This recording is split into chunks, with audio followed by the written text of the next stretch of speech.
Welcome back as we begin Chapter 11 of Pre-Calculus Made Difficult, which is about oblique triangles, which itself is just a fancy way of saying non-right triangles, which I suppose you could call wrong triangles. No, not really. Back in Chapter 9, we learned everything there is to say about the trigonometry of right triangles. This was more or less summed up in the wisdom of the great god of right triangle trigonometry, 𝑤𝑜𝑟𝑑𝑠. But then, in Chapter 10, we extended the domains of the trig functions so that they could handle obtuse angles, and in fact, angles well beyond that, and even negative angles. And now that we know how to handle that, oblique triangles such as these become much more accessible to us. True, they don't have any right angles, so 𝑤𝑜𝑟𝑑𝑠 cannot help us directly, but our generalization of the sine and cosine function will help us get around that problem. Now, I did mention in an earlier video that if we have a triangle, an oblique triangle that doesn't have any right angles in it, we could always force the issue by dropping perpendiculars and creating little right triangles within the main triangle, which will allow 𝑤𝑜𝑟𝑑𝑠 to sneak in the back door. But truth be told, doing that can sometimes become computationally unwieldy, so we wouldn't want to have to do it over and over again every time we meet any individual oblique triangle. It would be a big slog every time. So instead, we're going to do what mathematicians love to do. Instead of solving that problem over and over and over again each time we meet it, we're going to solve it once in the abstract.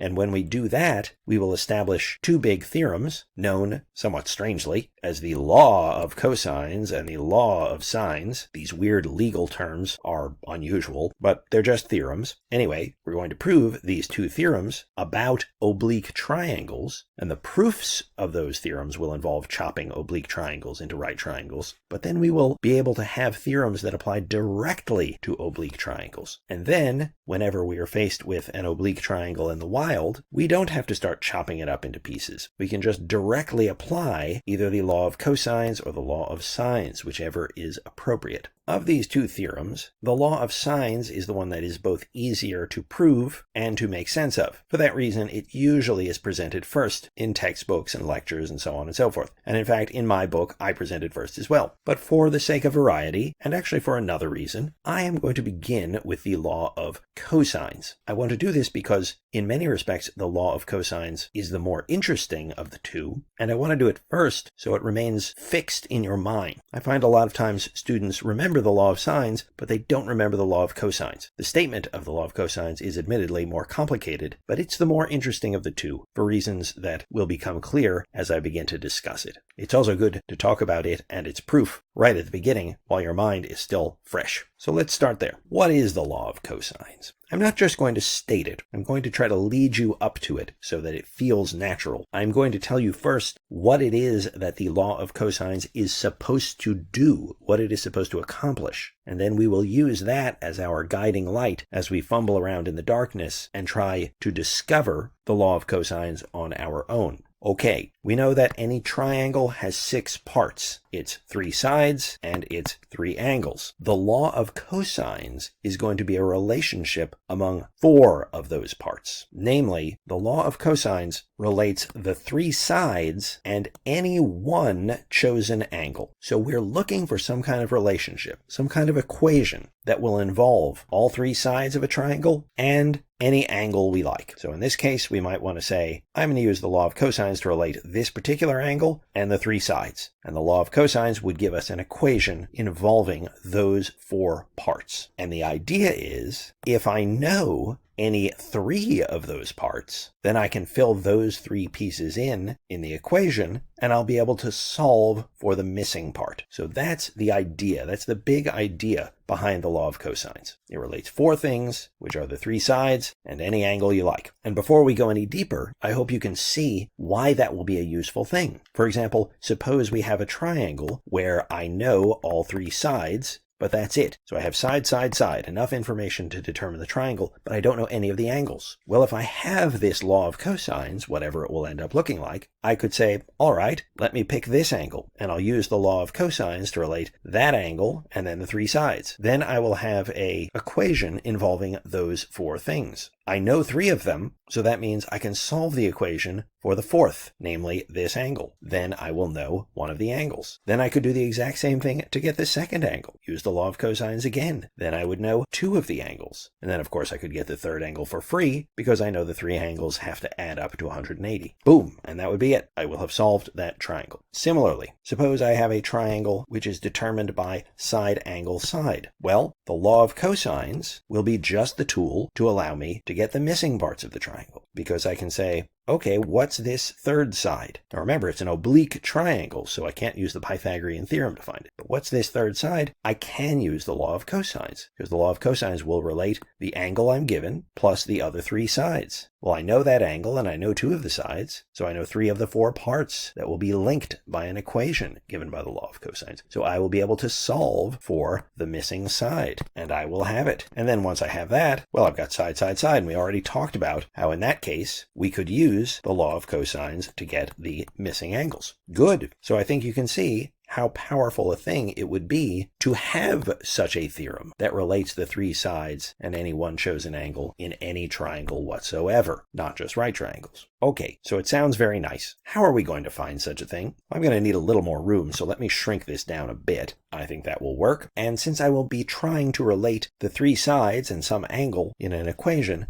we'd better start by giving the sides names. So let me call this one A, I'll call this one B, and I'll call this one C. Of course, this is an oblique triangle. This is not a right triangle, so there's no hypotenuse or anything like that. But I'm still going to let C have a special meaning. Let's let C be the side that is opposite the one chosen angle that we want to pick out. And I will call that angle gamma. It's traditional when you have sides A, B, and C to call the angles opposite them alpha across from A, beta across from B, and gamma across from C. So that's where the gamma comes from. Okay, here's our setup. I want to find a relationship between A, B, C, and gamma. Well, I already hinted at how we might begin here. We're working in the abstract, so we're going to do once what I said we could, in theory, though it would be unpleasant, do every single time in concrete cases. Namely, we're going to drop a perpendicular and create some right triangles. And somewhere in the heavens, 𝑠𝑘𝑎𝑡𝑜A smiles. He smiles, of course, because now we have at least one right triangle in which we know an acute angle, gamma. So he can now chortle to himself, well, I know the lengths of the legs of that little right triangle. This one, which lies across from gamma, must be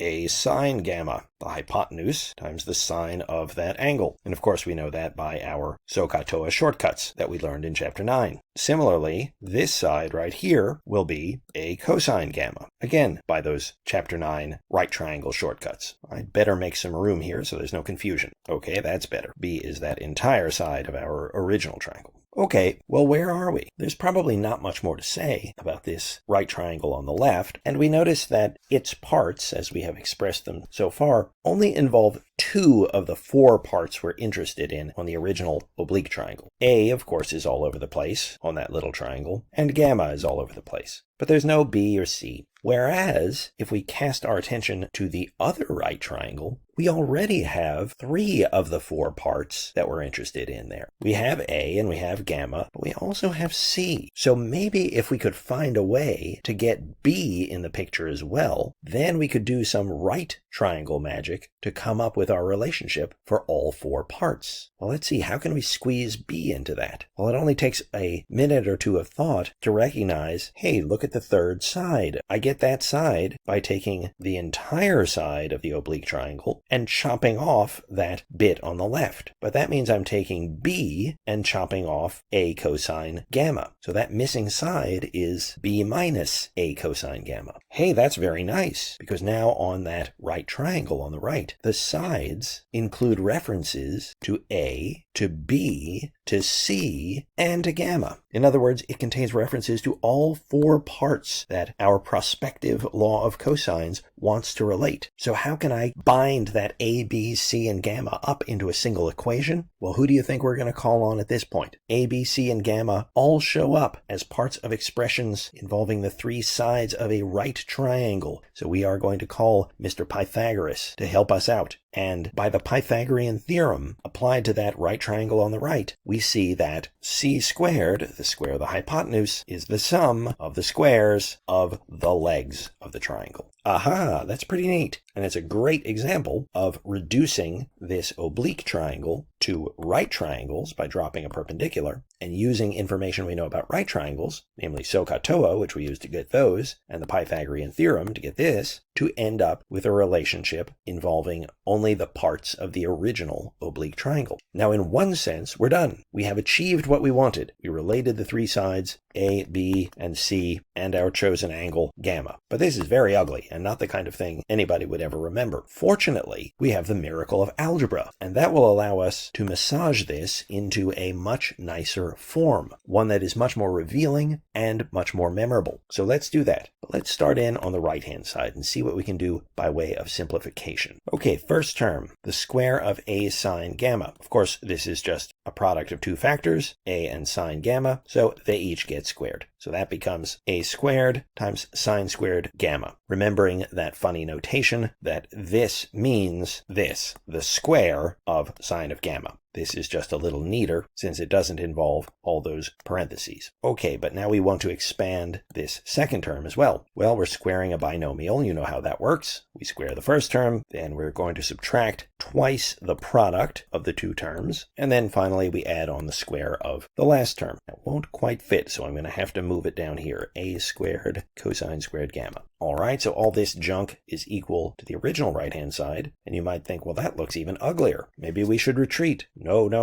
we should not, because this is where Pythagoras is going to help us again in his new trigonometric incarnation. An experienced trigonometric eye will immediately notice two of the terms in this expansion, the a squared sine squared gamma and the a squared cosine squared gamma. Because if I factor the a squared out of those terms, I'm left with what? Cosine squared gamma plus sine squared gamma, like this. And then, of course, I have to bring down my other terms as well, like so. But why did I want to do that? Why did I want to combine those two terms? Because after I factor out the a squared, what is cosine squared plus sine squared of anything? That, by the Pythagorean identity, is 1. Ah! I told you it was a wonderful identity. That means all that stuff disappears. And all this just becomes a squared plus the rest, namely b squared minus 2ab cosine gamma. And that is much nicer than what we started with. Let me stop here for a moment to pause once again, just so that we can look back and see how things that we've learned in this course and prior to it have gotten us to this point. We already talked about how dropping this perpendicular allowed us to bring facts about right triangles into the picture, which led us to this equation. We then used some basic algebra that you learned long ago, and the Pythagorean identity that you learned in this course to turn that junk on the right into something that looks a lot nicer. And you might be thinking, it doesn't look that nice to me. Still pretty nice. Let me erase the intervening steps, and then we can dwell on this expression in some detail. This equation right here is our law of cosines. I'm going to reformulate it in a minute in a more rhetorical way, rather than just a string of symbols. But this is it. This does what we wanted it to do. It relates the three sides, A, B, and C, and any one chosen angle. Now we have to bear in mind that this gamma had a special meaning. It was the angle across from C. So I should add that in there, where gamma is the angle across from C. And that side that is across from the given angle, that gets glorified by showing up all by itself on one side of the equation, while all the other stuff is on the other side. Now, what does this equation make you think of? It might look like gibberish, but back up a few inches and look at it again. The part that looks like gibberish to you is this stuff at the end. Cover it up for a second. Now what does it look like? Oh, it looks like the Pythagorean theorem, which maybe isn't too surprising because we use the Pythagorean theorem to derive it. But that's an important insight. It really does look like the Pythagorean theorem. That's going to A, help us commit it to memory, but B, it's going to help us recognize the true nature of the law of cosines, why it is a reasonably deep result and not just a curiosity. Here, let me haul you off into the basement for a second, where we can ponder this in privacy. This strange relationship holds on any triangle, where we pick out some angle gamma, we call the side opposite gamma C, and then A and B are just the other sides. So given any triangle and any angle gamma in that triangle, we can say, okay, well, the side opposite is C, the square of that side is the sum of the squares of the other sides minus this junk. It holds on any triangle, I said.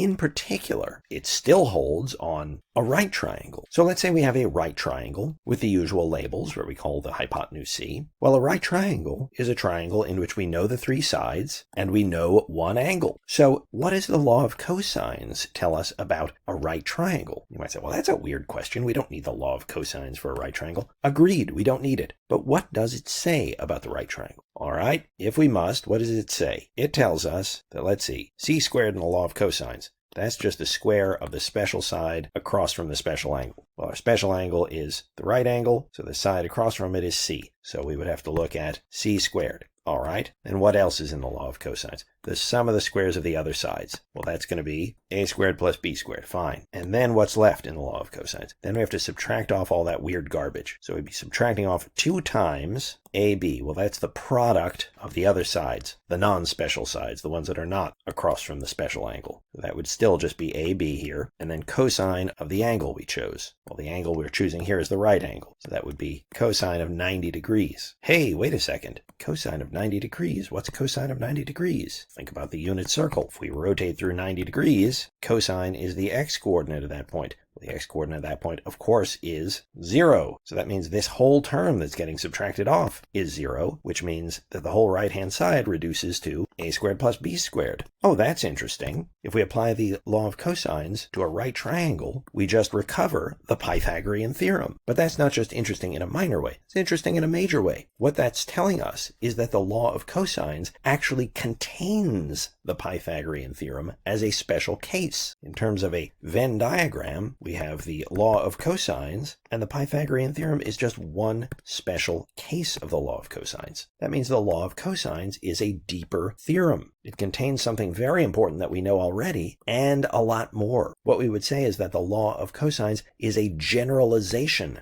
of the Pythagorean theorem. It extends the Pythagorean theorem into cases beyond what we normally think of it as applying to, namely right triangles. I mean, the Pythagorean theorem itself still holds just for right triangles, but the law of cosines tells us how the Pythagorean theorem essentially has to be changed to apply to all triangles. And that, I think, is pretty remarkable. And it allows us to think of this equation, which might just look like gibberish at first, as carrying some interesting geometric meaning. Namely, we can think of this as like the Pythagorean theorem at the beginning minus this little term right here. That little term we can think of as like an error term. It's like a correction that tells us how we have to alter the original Pythagorean theorem to make it apply when gamma, our special angle, is not a right angle. If gamma is a right angle, well, then we get cosine of 90 degrees, which is 0, so there's no correction that has to be made. But if the special angle that we focus our attention on is not a right angle, well, then we just have to make a little adjustment to the equation that we normally think of holding on right triangles. Interesting. Well, what I want to do now that we know what the law of cosines is supposed to do, and we've seen how to come up with it in the first place, I want to restate it in a rhetorical form that I think is a little easier to remember, and then we will see how we can actually apply it to some specific concrete triangles. So let's begin with our restatement of the law of cosines. I put the formula down here in a corner, and all I want to do is restate it in words. So, in any triangle, and this is what makes the law of cosines powerful, it holds for oblique triangles. In any triangle, each side's square is the sum of the other side's squares. So far we've covered the c squared equals a squared plus b squared part of our formula, minus something. And now we just have to describe that something. So how about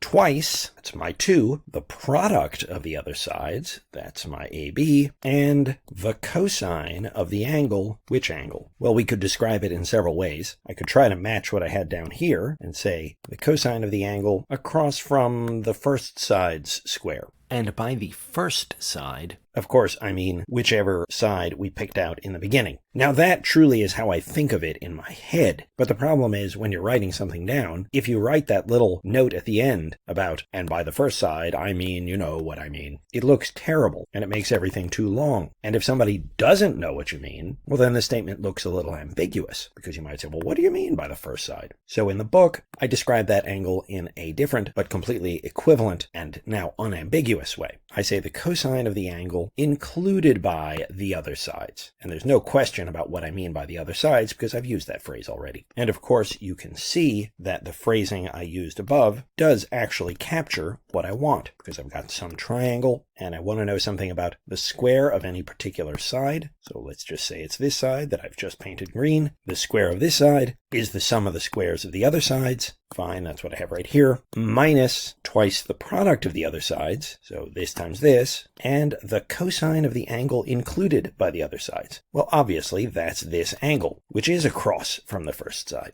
So whether you want to think of that angle as being across from the original side or between the other two sides, it doesn't matter. It's just two ways of describing the same thing. But I like thinking about the law of cosines in this rhetorical form because it's easy to forget when you think about it in symbolic form that there's nothing special about this side C. It could literally be any side. The only thing that's important is that gamma is the angle across from whatever C is. Maybe a little comparison would help. When you learn the Pythagorean theorem, and we always have this convention of calling the legs A and B and the hypotenuse C, so that then you have C squared is A squared plus B squared. Well, that's it. The equation is a perfect reflection of what's going on here. That's fine. But it's a different story with the law of cosines. Because if I have a triangle and I call its sides A, B, and C, and I will call its angles across from those sides alpha, beta, and gamma, if I just say, what does the law of cosines tell me about this triangle? If what you say is, oh, that's C squared is A squared plus B squared minus 2AB cosine gamma, then you've only stated a partial truth about the law of cosines. It's true that the law of cosines implies the truth of that statement, but the law of cosines tells us two more things about this triangle. For example, instead of focusing on this side angle pair, if we had focused instead on side B and the angle across from it, then the law of cosines would tell us that B squared, the square of this side, is what? The sum of the squares on the other sides, so A squared plus C squared, minus our little correction term, because this is not a right triangle. That correction term is what? Well, this tells us twice the product of the other sides, so that's going to be 2 times AC, and the cosine of the angle included by them. Well, what angle is included by those sides? That's going to be beta. So we get cosine beta there as well. And of course, we could have just thought of beta as the angle across from our original side, B, that's isolated on one side of the equation. Good. So if you just told me that the algebraic reformulation of the law of cosines on this triangle is this stuff, C squared is A squared plus B squared, etc., you would only have part of the truth. This is also true. And of course, the law of cosines tells me a third thing as well, because instead of singling out side C and its opposite angle gamma, which leads us to this algebraic formulation, or singling out side B and its opposite angle beta, which leads to this algebraic formulation, we are free, of course, to single out side A and its opposite angle alpha, and that will lead us to a third formulation, which of course is going to be A squared is the sum of the squares of the other sides minus twice the product of those other sides, B and C, times the cosine of the angle between them, so cosine alpha, which of course is the angle across from A. And believe it or not, I have even seen textbooks in which all three of these things appear in a box for students to memorize, I guess. That's silly, because all three of these are algebraic formulations of this single rhetorical statement. If you know that statement, it includes all of these, and you can write down whatever form you need in any given scenario. So let's go ahead and do a concrete example or two. Suppose we have this oblique triangle. We know 2 of its sides have lengths 5 and 7, and we've got a 118-degree angle between them. Okay, the triangle is determined by side angle side, so we should be able to find the remaining parts. Maybe we can use the law of cosines. Not just because that's what we happen to be talking about in this video. Why do we recognize we could use the law of cosines here? Well, for example, we would like to know what this third side is. What is its length? What does the law of cosines do? It relates the 3 sides of any triangle and 1 angle of your choice. And if you know 3 of them, you can get the 4th. So law of cosines will give me an equation involving the 5, the 7, the 118, or at least its cosine, and x, and then I should be able to solve for x. So let's try it. And I should say the problem here is solve this triangle, meaning find its missing parts. So let's get x. By the law of cosines, what do we know? Well, x is the side opposite the known angle. So we're going to say that x squared is going to be alone on one side of the equation, and what's going to be on the other side? We begin with the sum of the squares on the other sides, just like in the Pythagorean theorem. So 5 squared plus 7 squared, and then we have to subtract off that correction term, which accounts for the fact that this is not a right triangle. What's the correction term? Twice the product of the other sides, and of course, the cosine of our special angle. So that's going to be twice the product of 5 times 7 times the cosine of 118. Well, look at this stuff on the right-hand side. What is it? It's just a number. Never mind what particular number it is for now, but it's just a number, and it's the square of x. That means x is its square root. Let's clean it up a little bit before we stick it in our calculator. That's 25 and 49, which is 74. That's double 35, which is 70. And of course, cosine of 118 is whatever it is. Now to approximate that, I will turn it over to Texas Instruments, and my calculator tells me this is about 10.3. So we've got it. But,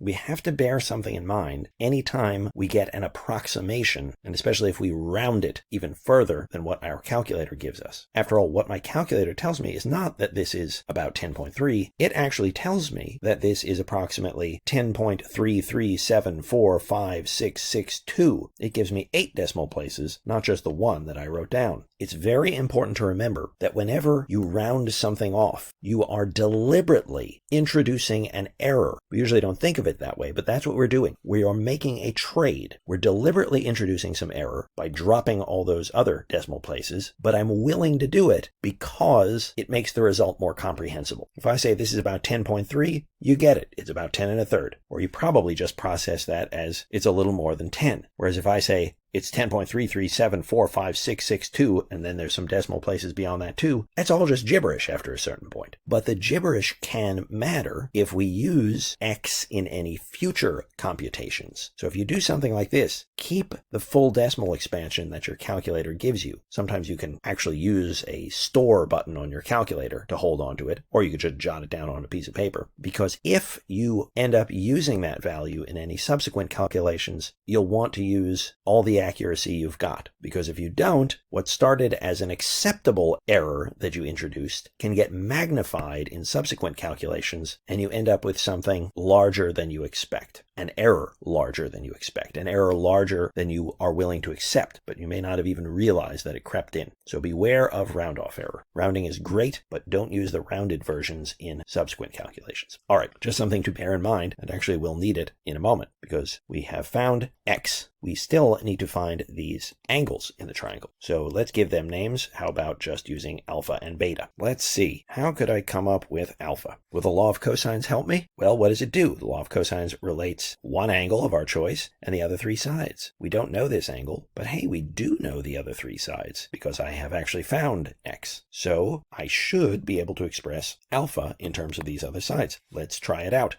By the law of cosines again, what do we know? Well, we're always going to have on one side of the equation the square of some special side. Which side? The side that's opposite the angle that we'll be using. So on one side of the equation, I need to put 49, right? That's the square of 7. And I want to use that side because it's opposite the angle that we're actually interested in. So 49 is equal to what? Well, it's the sum of the squares on the other 2 sides. That's going to be 25 plus, and now here's what I was warning you of before. It's tempting to put 10.3 squared there. Resist that temptation. What we want is 10.3, etc., as many decimal places as we have in our calculator, squared. The problem is the difference between 10.3, etc., all the garbage that the calculator gives me, and plain old 10.3, the rounded off version I took over here, is not too bad. It's only about 0.0374 something. And I might have decided, when I rounded it there, that that's an acceptable level of round off error. And if all I was interested in was that side, so far so good. But the problem is, what goes here in my equation is the square of whatever this side actually is, not the square of the rounded version of it. And if I look at the difference, not between what x actually is and my rounded version, but between the square of what x actually is, which is what I want there, and the square of my rounded version, 10.3, the error will get magnified. In fact, it becomes about 0.77 something. That's a very big error by comparison with what it was when I was looking originally. I might have found this a tolerable error for one side. I might have reasoned, well, it's within 0.05, and maybe that's as much error as I can accept. But when I start squaring things, oh my goodness, the error blows up quite a lot. And if I just used 10.3 squared instead of all that stuff squared in the equation that I am unrolling here in order to find alpha, I could end up with a significant error in alpha. So that's why I'm being fussy. Anyway, let's get back to finding alpha. The law of cosines tells me that the side opposite alpha, 7, when I square it, I get the sum of the squares of the other two sides. So that's 25 plus x squared minus twice the product of those sides. So 2 times 5 times x, so 10x, which would be 10 times my 10.3, etc., where I have all 9 or however many decimal places stored in my calculator. That's twice the product of those other sides times, of course, the cosine of alpha. And that's why I used the law of cosines in this particular manner, so I could get alpha into the picture. All right, well, I've got an equation with only one unknown, alpha, although it's wrapped up inside this cosine, so I have to be careful. So what I want to do is isolate cosine alpha on one side of the equation, and then I will use my inverse cosine function to figure out what alpha is. Well, this is just a lot of boring arithmetic. You know how to do it. Crunch all that stuff down. You'll need a calculator, of course, to square those 9 decimal places or whatever. Subtract the 49 from them, move this term over to the other side, divide by all that stuff, and then you will have cosine alpha isolated on the left. And when I do all the arithmetic, I find that it is approximately 0.8. But of course, it actually has many decimal places trailing that 8. In fact, it tells me that cosine alpha is approximately 0.801580238, but I don't want to write all that down. Oh, and it is good to notice that the value we got out after all that ugly computation is something between -1 and 1, because we know that the values that come out of the cosine function have to be between -1 and 1. So that's encouraging. If we had done those computations and found that cosine of alpha was 1.3 or something like that, we'd know that something was amiss, and we would want to check our calculations again. But anyway, this is a good start, but we don't want to know just what alpha's cosine is. We want to know what alpha is. So how are we going to get alpha itself? Well, you remember from when we were solving triangles using SOHCAHTOA. Alpha is going to be the inverse cosine of all that junk, 0.8 ...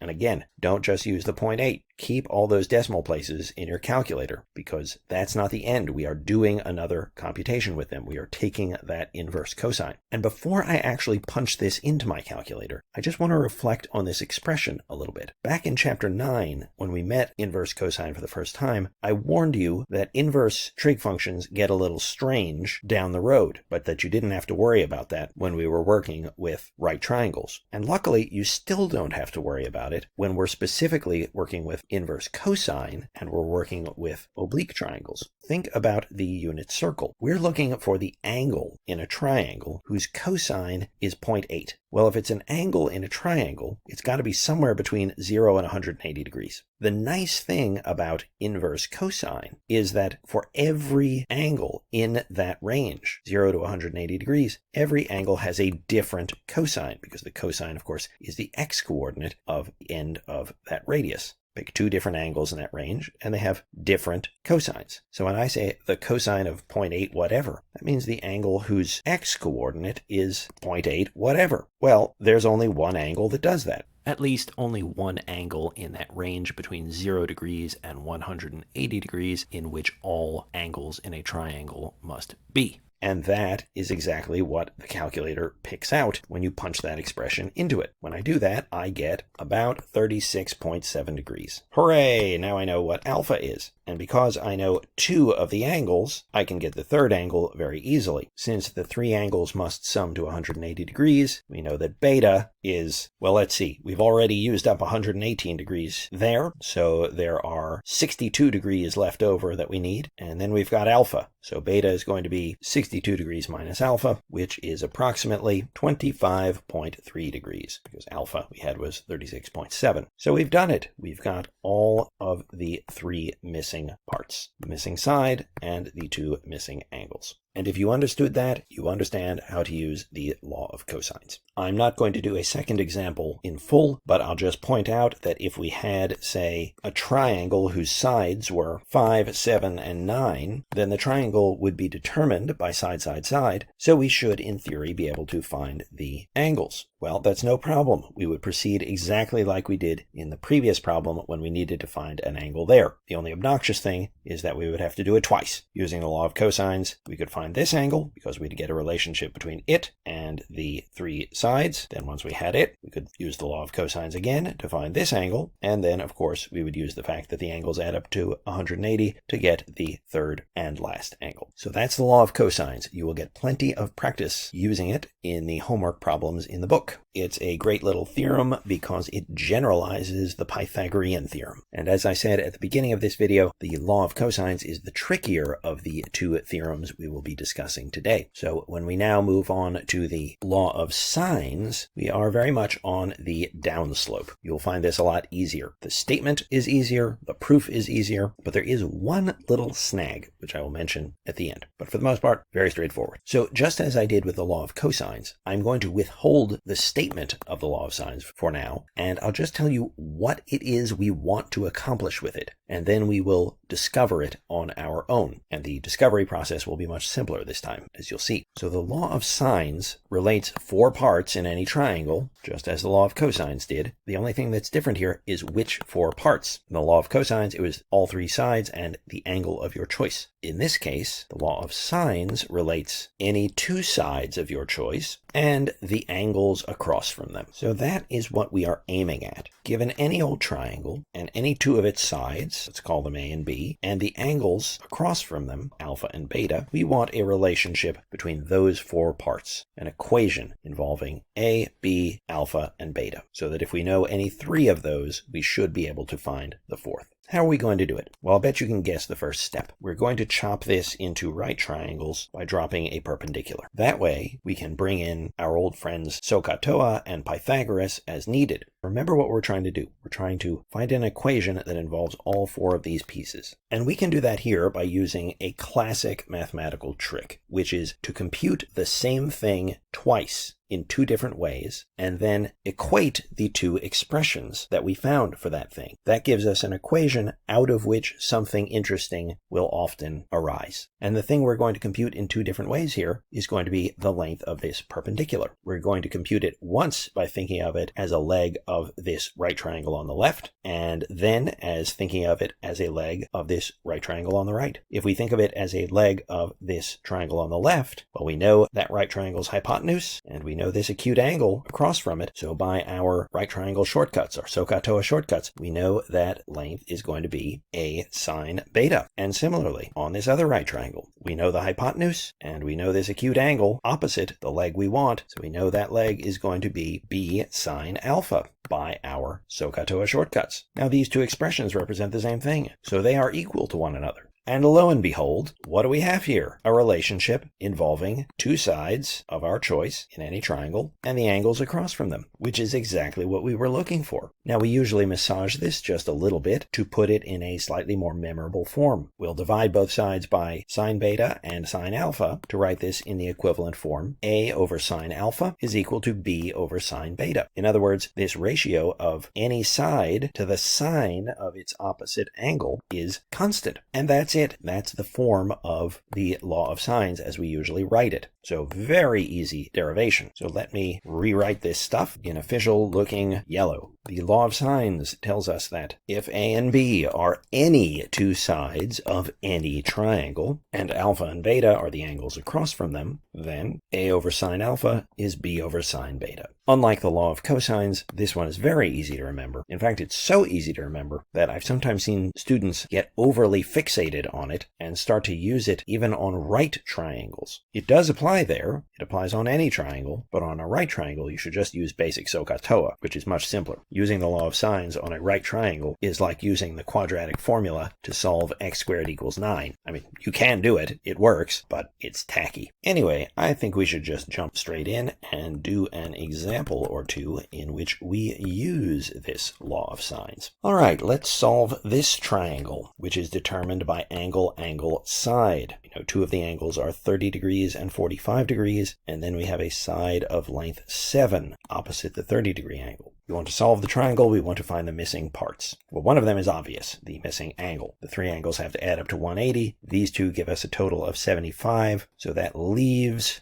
105, and we have our third angle. Now how about the sides? What are we going to do to get the sides? And forget the fact that we're just talking about the law of sines, so of course we're going to use the law of sines. You encounter this in the wild. It's an oblique triangle. You're not going to use 𝑠𝑢𝑙𝑢𝑠, or at least not very comfortably, because you'd first have to drop a perpendicular and so on and so forth. What are we going to do? We're either going to use the law of cosines or the law of sines. Well, let's see. What's the first thing we should aim at? Let's try to get this side, the one opposite the 105-degree angle. Let's just call it A for now, and I'll call the other one B. So I want to get A. Will the law of cosines help? Well, the law of cosines relates the three sides and one angle. And here I would want, if I'm aiming at A, I would want this angle, the 105-degree angle. Well, no, that won't help me, because I have the angle, and I have one of the sides, but I have two unknowns, so that won't help. Law of cosines will work when I know 3 of the 4 pieces, and there's only one unknown piece. Maybe law of sines will help. Law of sines is about sides and their opposite angles, 2 pairs of them, so I would have to be interested in this one. I've got the 105, but I don't know A. Oh, sure, then I could use this one, where I've got the 30-degree angle, and I know the side across it is 7. Perfect, I know 3 of the 4 things, so I could say that by the law of sines, A is to the sine of 105, as 7 is to the sine of 30 degrees. Now all I have to do is solve for A.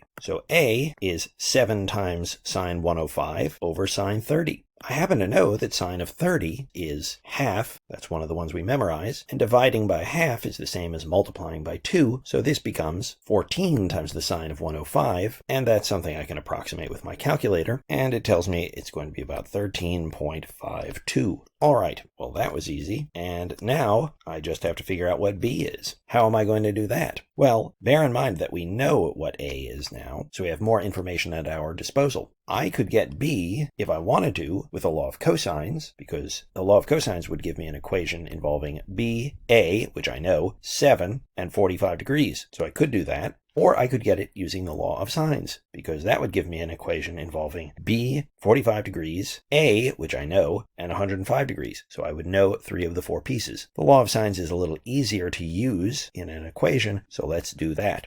By the law of sines again, B is to sine of 45, using that pair, is equal to what? Well, look, I actually have 2 choices here. I could say B is to sine 45 as A is to sine 105, but I would not like to do that because A I have as an approximation, and so then I would be condemned to deal with all 9 decimal places or whatever in my computation, so I don't get round off error. I don't like that, and you don't like that, so let's make a more pleasant choice. B is to the sine of 45 as 7 is to the sine of 30. Much nicer. So we have that, and all we have to do is solve for B. So coming over here where I have a little more room, solving for B gives us that B is 7 times sine 45 over sine of 30. And hey, those are nice special angles where we can get exact expressions for them. Sine of 45 is 1 over root 2. So upstairs we have 7 over root 2. Sine of 30, we said already, is a half. Oh, you know what? If we rationalize the denominator up there, everything would get much simpler, because then we'd have 7 root 2 over a half. Then we can multiply the top and bottom of this fraction by 2, and we would just end up with 7 root 2 as our exact expression. Or if you wanted to approximate it, since you already approximated one side, that would be about 9.90. And that's it. We have solved the triangle. We found the missing angle, trivially, and the 2 missing sides. Now, a word of warning. I mentioned before that students love the law of sines and are less happy with the law of cosines. And I understand why that is so. But the law of cosines has another advantage over the law of sines, besides the fact that it's a deeper theorem, inasmuch as the law of cosines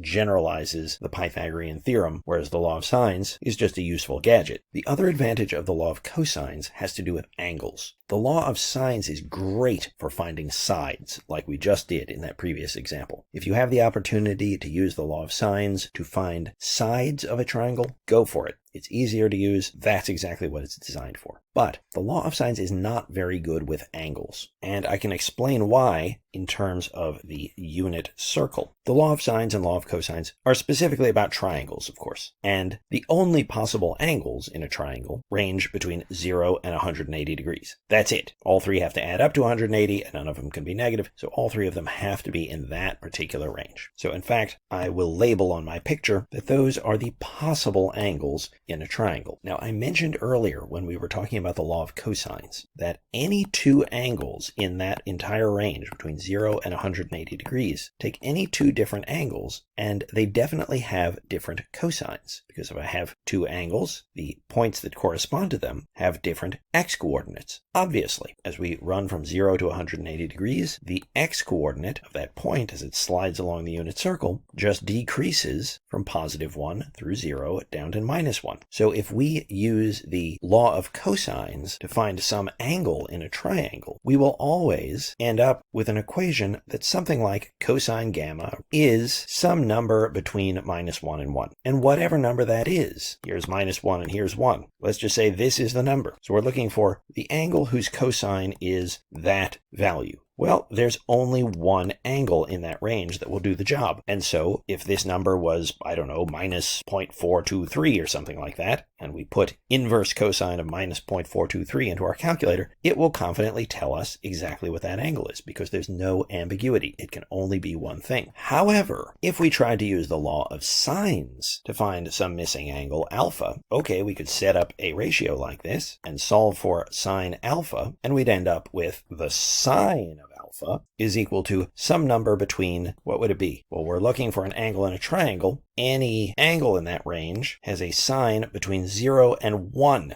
because the y-coordinate of any such point is going to be positive. It would be some number between 0 and 1, whatever number that is, that would just shake out of this equation. But then when we go to try to figure out what alpha is, we know sine of alpha is some number between 0 and 1. Like, let's say it's this number right here, right? There's 0 and there's 1, and we know that the sine of alpha is 0.78. Okay, so sine of alpha is 0.78. Well, what does alpha have to be? Well, here's the problem. Look, there are two different angles, two possible triangle angles, this one and this one, that both have a sine of 0.78. So this equation, sine of alpha is 0.78, could have two possible answers that could be angles in a triangle. Which one are we talking about? One of them will be acute, one of them will be obtuse. Maybe we have enough information to tell which is which, but if we don't, then we're in trouble. We could end up with the wrong one. You might say, well, what happens if I just stick it in my calculator? After all, I could ask my calculator, what's the inverse sine of 0.78? And if you stick that into your calculator, you will see that it will pick out the acute angle. But that might not be the angle in your triangle. Your triangle might actually have the obtuse angle. And you might say, well, why did the calculator pick out the acute angle in that case? The calculator doesn't know what your triangle looks like. And we will come back to this theme in chapter 13 when we talk about inverse trig functions in more detail. But very briefly, an inverse function is, above all, a function. And if you've read the early chapters of Pre-Calculus Made Difficult, you will remember that the hallmark of a function is one in, one out. You put one thing into a function, you have to know exactly what is coming out. We can't say, put one thing in, 0.78, and get, I don't know, maybe two things out. So we have to make a decision when we define this thing carefully. And the way we define inverse sine, you don't need to know the details now, we'll get to them in chapter 13, is that the output of the inverse sine function, the range of this inverse sine function, is always going to be something between -90 degrees and +90 degrees. And you might say, well, that's a strange output. Why don't you just make it between 0 and 180? We can't, because then if you said, what's inverse sine of, say, 0.78, there are two things to choose from. Whereas if we restrict it from -90 to 90, there's only one angle in that range that has a sine of 0.78. That special range for inverse sine has the property that every angle in that range has a different sine, just like every angle in the triangle range has a different cosine. Every angle in this particular range has a different